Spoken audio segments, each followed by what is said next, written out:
you are here. I am Anna Stamborski. I'm the Director of Strategic Partnerships with Faith&Prejudice, and I am super excited to introduce to you all Reverend Dr. Rose Lee Norman. She is the Executive Pastor at Sanctuary Covenant Church in North Minneapolis, and we are so excited to learn from her in our time together. So, Reverend Dr. Rose, would love to give the audience some context for who you are. Can you share some bit about yourself for us? Yeah, absolutely. Thanks, Anna. Thanks so much for having me on today. I'm excited to be here. My name is Rose. I serve as executive pastor at Sanctuary Covenant Church in Minneapolis, as you shared. And I live in North Minneapolis with my family, my husband, and 2 children. And have been in urban ministry for just over 15 years now in Chicago, LA, and now Minneapolis. Yeah, and also just finished your doctorate. Yes, and actually in 2021, so it was through the pandemic, through racial strife. So I feel like that deserves, I don't know, extra credit or something. Yeah, thanks. Well, for those of us who aren't in the Twin Cities area, can you give us some context of the history of North Minneapolis and what it means to be living and ministering in North Minneapolis? Absolutely. Well, North Minneapolis is the historic epicenter of the Black community in Minneapolis, and it's a beautiful, vibrant community. My family and I have lived there for a little over 12 years now, and it's a wonderful community. It's very diverse. It's long been a safe haven for marginalized people in the city, dating back to long ago, hundreds of years. This has been a place for marginalized communities to come and to thrive. But because, of course, of white supremacy, of racism in the Twin Cities, it's also been an under-resourced part of the city. And so there's challenges for sure, but ultimately North Minneapolis is a beautiful community and very close-knit kind of community. I mean, you'll go into the grocery stores and you see your neighbor, which is a unique experience living in an urban center. But North Minneapolis is a vibrant community, and our church, Sanctuary Covenant Church, is founded and established right here in North Minneapolis. We're almost 20 years old. It was founded in 2003 by Reverend Dr. Ephraim Smith, who grew up here on the north side. And it's a community, a church community that's centered on the flourishing of North Minneapolis, especially the Black community here in North Minneapolis. And so it's a unique kind of church in many ways. It's a Black-led, Black-centered, urban, multi-ethnic church, which each of those designations means something unique as a faith community. But it's a wonderful, vibrant faith community. Heck yeah. A little bit, can you share a little bit about your journey coming to North Minneapolis? Because you're not originally from North Minneapolis. That's right. Yeah. Well, I guess I'll have to first say that I did feel a call to ministry in junior high, which was kind of just a confusing, strange sort of thing to experience. And especially because I grew up in the Catholic Church. And so I didn't see examples. I looked up at the pulpit and I didn't see women preaching and utilizing their voice and their gifts in that sort of way. So it was kind of this question of what does this mean and what does this look like? Thankfully, I found incredible women, empowered women who empowered me to see that voices of women belong in the pulpit. And through that, found a great church community through the Covenant Church, which is the denomination I'm a part of now. And through that, the Covenant has a strong emphasis on social justice. And specifically, social justice is not an add-on to the teachings of Jesus, but interrelated. You can't parse out racial justice, social justice from the gospel. And so that was very formative for me. in Chicago, where I went to pursue my bachelor's degree. That was where I really was formed in understanding Jesus's call to marginalized communities and especially justice. And so it was there that I realized that this can't not be a part of my call. If I'm truly going to preach the gospel, if I'm going to lead in a faith community, it has to be one that's neighborhood centered, that's focused on justice. Otherwise, to me, it didn't feel like that there was a point. Like, what's the purpose if we're not working toward bettering the world? So that was really formative for me. And so after seminary, I just began wondering what's next. I was a part of a few different multi-ethnic churches, urban multi-ethnic churches, and I knew again that I wanted to be a part of a similar sort of community, faith community. And so when I found out that Sanctuary, which it was a well-known church in our denomination, and so as a student, I mean, it felt like, wow, that's like the pinnacle to be at Sanctuary. And so when I saw that they had an opening, I was humbled to even apply to be considered to be at Sanctuary, and was so grateful that they took a chance on me, that they called me at the time, working in children and family ministry. And but my eyes were open very quickly. You know, I think so often as white folks coming into multi-ethnic churches, especially any sort of organization that has racial justice at the forefront, it seems like it's this utopian kind of community where we just get it right. And the reality is it's not that easy. I found out very quickly. I had rose-colored glasses on. And the work of reconciliation, the work of racial justice is a lot harder. It's a lot costlier, riskier than I ever thought that it could be. And so coming to Sanctuary was a lot of learning. It was a lot of observing and asking questions. It was a lot of interrogating my own assumptions of what religion and Christian practice and how to do justice looks like. And so it's been a humbling experience, but I've been there now for 12 years. And it's been truly one of the greatest blessings of my life to be in conversations and spaces where not many white people get to be in. And I count that as a real privilege, but there's a cost to that. There's a responsibility on my end to not just be a passive observer, but to truly be to get some skin in the game, you know. And so it's been a unique journey for sure, but one that I count just humbled to be a part of.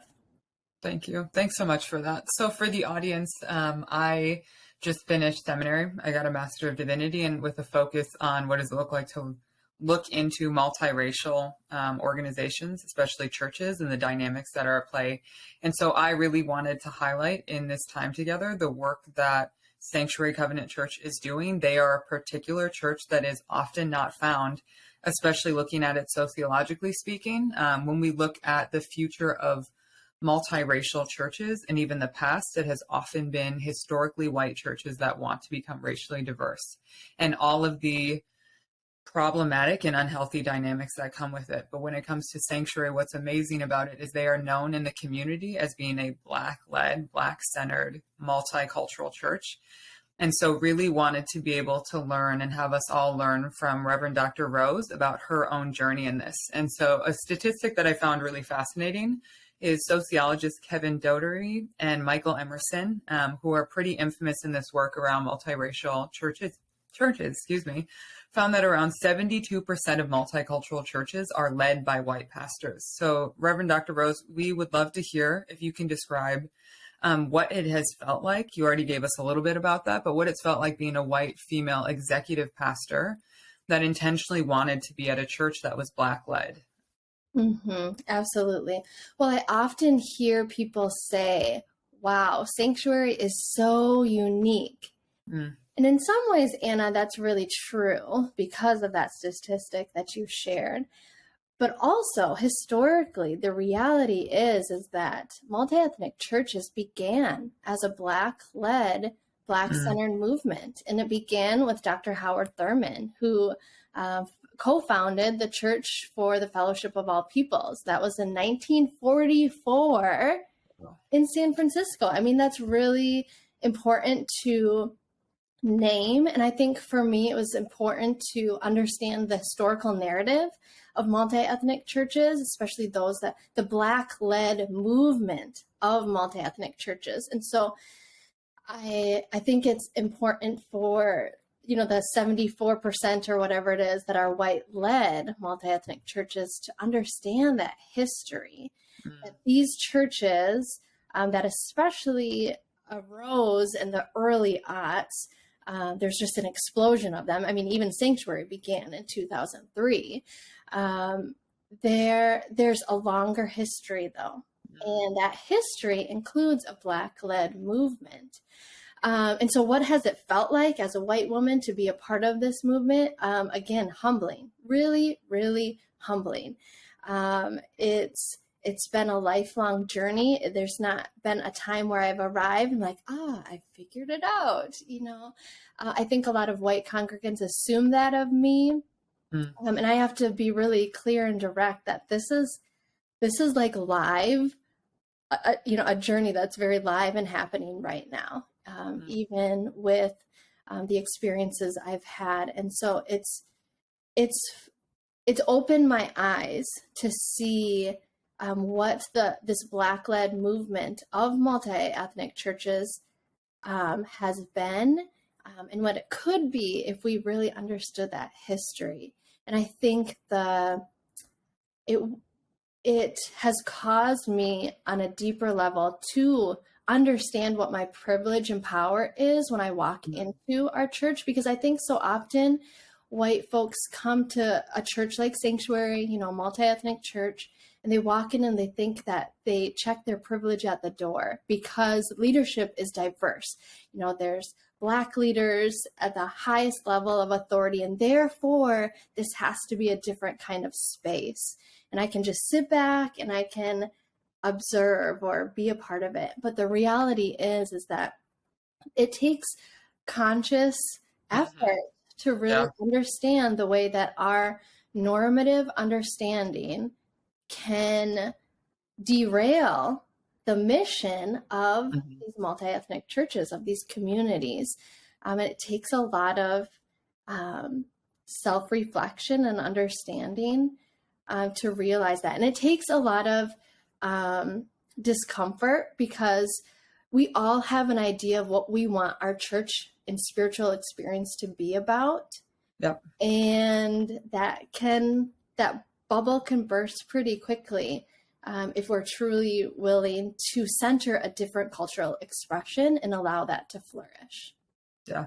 Yeah, that reminds me of the work of Dr. Corey Edwards. So for folks who might not know, brilliant Black female sociologist out of Ohio State, who's written an amazing amount of work around this, specifically the elusive dream.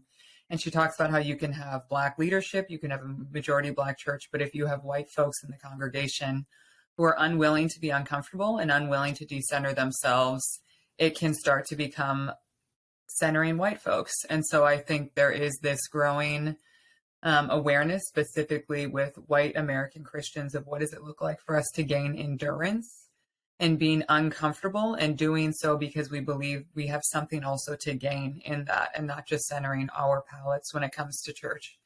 And so for you, you just did your doctoral program and you were focused specifically on a concept that has been super helpful in my journey.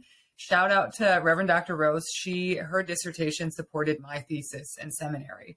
And so would love for you to share the concept that you have coined as white followership and explain what that means, particularly in this work. Yeah, absolutely. I'd love to share that, Anna. Well, white followership, it is the topic of my dissertation. And I'll simply say that in my doctoral program at Boston University, in the School of Theology, which is where Dr. Thurman was a dean and Dr. King was a student. We were asking the question of what does change look like and how do you be a part of that change? And for me as a white woman, that's a particular question to ask when I have power, both in leadership, but as a white woman. And so I began to ask the question of what does it really look like in light of Dr. Corey Edwards' work? How do we actually get to this mission and vision that we really aspire to? And so this idea around white followership came up. And so what white followership is, it's an original concept that seeks to address the lack of experience and skills among white Christians in the work of racial justice, and especially in multi-ethnic churches, to yield their normative power and their institutional culture to allow another cultural expression and organizational power arrangement to flourish. So simply put, white followership is really helping white people in the work of racial justice, especially in multi-ethnic churches, who say that they value the expression of other cultures, yet as you share, research of those multicultural churches show that they actually don't practice that value. Or to be maybe a little more gracious, they may not know how to do that practically because obviously white normativity means that it's just normal. They don't know anything different. So what white followership is it relies on and contextualizes the research of Dr. Patsy Baker Blackshear. She has worked in the Department of Labor, and she researched this idea. Well, she researched what is followership? What does that look like? And so what I do is I take her research and I contextualize it to multi-ethnic churches. And what I hope white followership does is that it provides both actions and postures for white Christians in the work of racial justice, so that, again, that other cultural expressions can flourish. But what I hope that white followership does as well is that it contributes also to the broader scholarship of the study of followership. Because we all know that there's a huge, study, maybe even obsession with the topic of leadership in the United States. It's probably a multi-billion-dollar industry. We're fascinated with leadership, with producing leaders, with forming leaders, with asking the question of what is leadership. Yet the reality is we spend very little time and energy considering all of those followers that these leaders are supposedly leading, right? And so, in fact, just talking about being a follower, calling yourself a follower, or even saying, I'm going to study what it means to be a follower, it might not make sense at all for us in the ways we've been socialized. It might even make some of us cringe because so many of us, again, are socialized to value leadership and we disregard what it means to be a follower, or at best, we misunderstand what a follower is and the power that a follower has for the mission or the vision of an organization or a community. Because we're taught that a follower really just embodies the deficits of a leader. We've been taught that every person is a leader, when in reality, that's true. Yes, we all are leaders, but we also are followers in different facets and ways in our lives. And I wonder how much we've considered, how do we follow the leadership of that person, of whoever we're following, whether it's our supervisor or whatever it might be. But if we associated followership as just being a passive minion, following, direct orders of a leader, then we really misunderstand, again, the role of a follower and the power of a follower, and how, again, the role of a follower can really provide the direction of the vision of an organization or movement that they're a part of. And what happens as a result, which Dr. Edwards, her work really shows this, a pitfall of many multi-ethnic churches and white congregants is the fact that they have, a great leader can only do so much. Where followership fails, not much actually gets accomplished. And we see this playing out in the multi-ethnic church. And so the research of followership helps us see that leaders and followers are contingent upon one another, that you can't have a leader if you don't have followers, right? And followers need a leader to provide that vision. So what I seek to do in white followership is to provide very practical and defined behaviors for white folks in this work of inverting power toward the pursuit of racial justice. And so one of the questions I heard so often in the days and the weeks following Mr. George Floyd's murder was from white people. What should I do? What am I supposed to do? White people want to know what their role is in this work. But again, I don't think we always understand what's appropriate or what's helpful. And so my hope is that the practices of white followership provide both a clear role for white folks, but also kind of a trajectory of the lifelong work of racial justice. So I can share some of those postures and those examples, but that's kind of the overview of what white followership is and why it's so important. Totally. So many thoughts. What I love about it is you have modeled this in your life, I think, and just to call it for what it is, the danger of white femininity and the ways in which we have not supported the flourishing of people of color and done so overtly.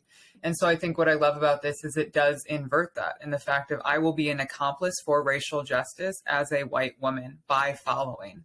There are also, sociologists have also studied the fact of white folks are the first ones to leave multiracial spaces when they feel uncomfortable, whereas folks of color are more willing to sacrifice to stay in the space. And so the idea of inverting that trend, and white followership is a direct response to that, of this desire for white folks to stay comfortable. We want our palates met. We want to stay what we want to stay normal. And I love the ways in which white followership is able to overtly address that and flip that dynamic. So for folks who might not know, I've gotten the chance to meet with around 125 pastors and faith leaders in the Twin Cities. And it has been wild to see some trends bubble up, particularly within our white pastors across all denominations. And there seems to be this obsession with friendship. They want to be friends with pastors of color. They might not overtly say it, but they want it. And I would love for you to give us an example of when you have seen this tendency of white people wanting friendship. And you said this so pointedly, and I've shared this with others, and they have said it is so brilliant, of moving from just white friendship, we just want friends with people of color, to specifically white followership. And if you've ever seen this in your ministry. Yes, absolutely. And I think especially being in Minneapolis, we're seeing, as you say, white folks who have kind of exited the work of racial justice pretty quickly after this uprising and this strong commitment after George Floyd's murder to be a part of racial justice, and yet to see where we're at now is disheartening. And it does speak to this desire for cross-racial friendship, but not the risk and the discomfort of inverting power. And so yes, absolutely. So one example, when right after Mr. George Floyd was murdered, our church is located right across the street from a grocery store. It's the largest grocery store in the community. It was damaged during the uprisings. And so very quickly we saw that there was a need. There's a whole other story around how we became a distribution center almost overnight, and something that we didn't necessarily choose. It was something that white suburban congregations kind of imposed on us without asking, what do you need? They just assumed, started just bringing all these donations and supplies that we didn't necessarily ask for. But what I found is that so many churches, pastors, white Christians were asking, can you come and speak to our church, to our small group, to our book club, can you teach a workshop? How do we grow in this awareness, and as I would ask more questions, it really came to light that yes, they were mainly looking, can we be friends and like learn from Sanctuary? Can you send people here to do this work for us or lead us in it? In some ways, that's a wonderful request. I mean, how great that they want to see what their blind spots are and grow in this and commit to the work of justice. But what I found out quickly when I would say, yes, of course I can come. And actually, I'm working on my doctorate right now, and I'm working on this concept called white followership. And I would love to share with you how that's impacted my life and my ministry, and to share just some tangible ways that you, your church, your book club, whatever, your group might begin to practice some of these. And right away, they misunderstood and thought I was saying white fellowship, as in friendship. And they right away, yes, we want to be a part of this. When can you come? And I was booking all these appointments. And then when I would meet to share more, to plan for these workshops or these speaking engagements, they realized I meant white followership. And when I described what that meant, that it was a step beyond just friendship and relationship and learning from sometimes, their eyes were quickly opened of like, oh, okay, that's not actually what we meant. Yep. And every single engagement that I had was canceled. And I thought that was so telling of the difficulty, the discomfort that it takes, the risk that it takes to invert power and to center something other than whiteness. Now, looking back, maybe that, of course, that wasn't the first step for a lot of these churches, and maybe I could have offered something differently, but I think it is, regardless, it's telling of what we're often looking for, and what we're willing to sacrifice. Yep. And again, just it shows the misunderstanding of what the work of racial justice really is. Yep. It's not on our terms, it's just not. And so that's hard to come to terms with. And I really identify with what you said. It's not on our terms. I think as I've continued to meet with white pastors, white Christians, and even myself, of what does it look like to go beyond?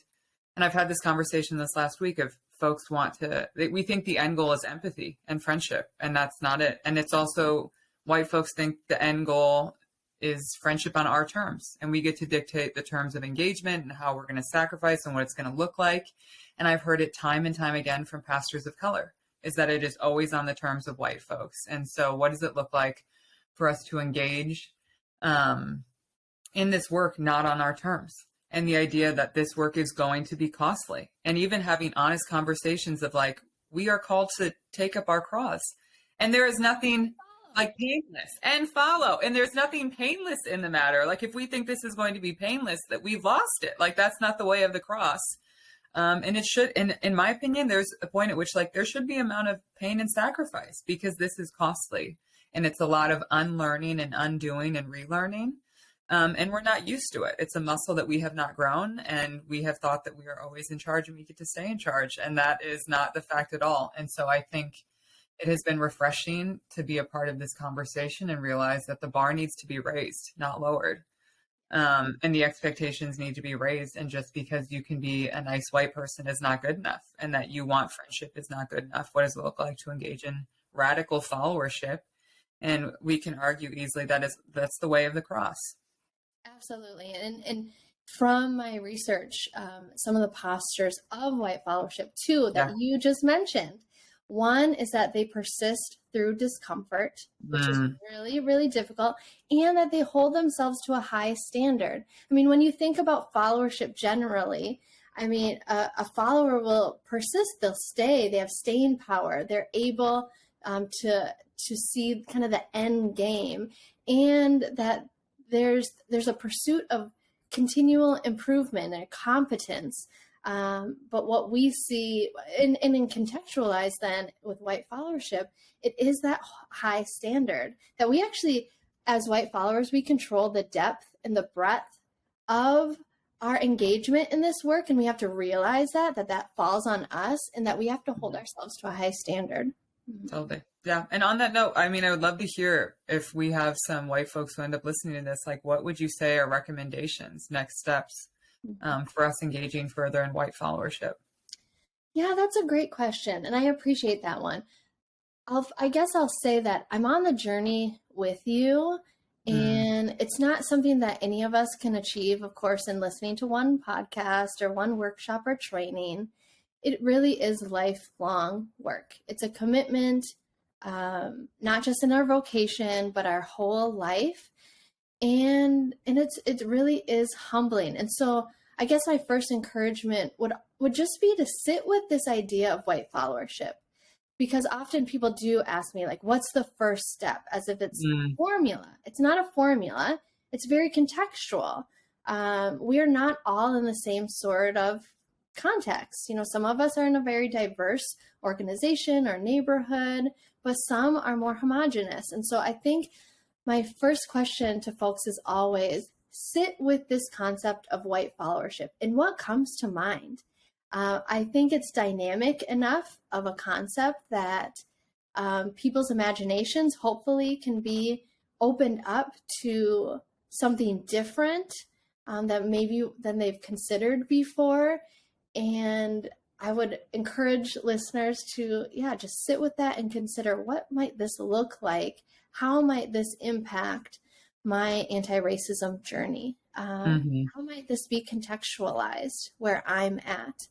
And I think that's a really good first starting point, because I do hope that this concept is agile enough to be contextualized in different places. But yeah, I mean, I certainly do hope someday, and hopefully in the not too distant future, but in the future, to publish this work for a more general audience. And so I'd love to hear how your listeners kind of conceptualize this idea and practice it together. Awesome. Yeah, it definitely. So what's been exciting with the work at Faith and Prejudice is starting to host spaces specifically for white folks.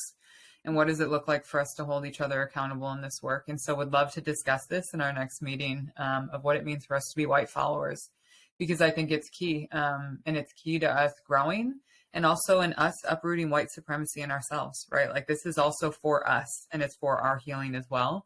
And so it really excites me that we can start to put names to dynamics that we can live into further. But is there anything else you'd like to share with us? Anything?